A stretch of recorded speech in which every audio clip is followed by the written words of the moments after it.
अब हम पढ़ेंगे ट्यूमर लाइसिस सिंड्रोम।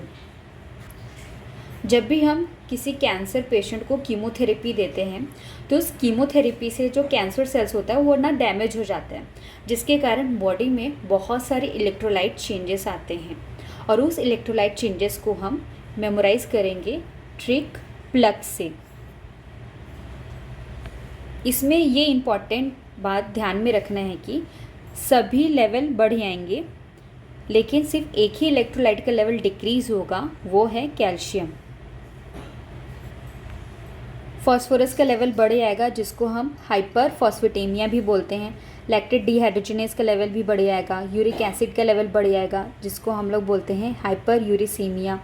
क्रिएटिनिन का लेवल भी बढ़ जाता है और पोटेशियम का लेवल भी बढ़ जाता है जिसको हम हाइपर कैलेमिया भी बोलते हैं। और इस पोटेशियम के लेवल से बढ़ने से ना हार्ट में एबनॉर्मलिटी हमें देखने को मिलता है, जैसे कि कार्डियक रिदम चेंजेस होने लगते हैं। तो ये सारे इलेक्ट्रोलाइट एबनॉर्मलिटी को आप ट्रिक प्लग से याद रखना। Tumour lysis syndrome most commonly associated होता है लिम्फोमा से, और लिम्फोमा में नॉन हॉजकिन टाइप में और नॉन हॉजकिन टाइप के अंदर बर्किट लिम्फोमा में दिखता है। ट्यूमर लाइसिस सिंड्रोम ल्यूकीमिया में भी दिखता है। एम्स नर्सिंग पीजी में एक क्वेश्चन आया था, उस क्वेश्चन में ये पूछा था कि ल्यूकीमिया कौन से ब्लड कंपोनेंट का कैंसर है, तो उसका आंसर होगा WBC।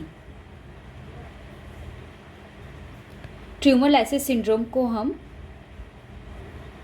हाइड्रेशन से मैनेज करेंगे ताकि जितने भी इलेक्ट्रोलाइट्स बॉडी में एक्यूमुलेट हो रहे हैं वो आराम से फ्लश आउट हो जाएं।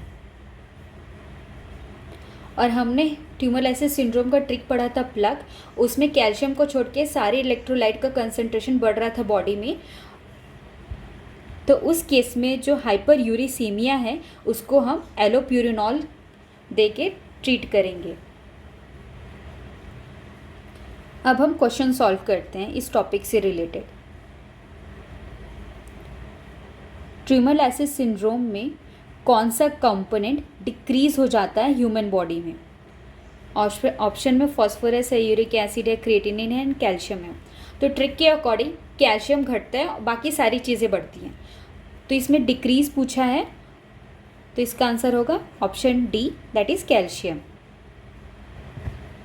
अगर आप लोगों को मेरा पढ़ाना अच्छा लगता है तो सब्सक्राइब कर दीजिएगा और शेयर भी कर दीजिएगा अपने फ्रेंड्स लोगों को। और आप लोग मुझे फॉलो कर सकते हो, मैंने अपनी इंस्टाग्राम आईडी डिस्क्रिप्शन में शेयर कर दी है। अब मिलते हैं नेक्स्ट क्लास में।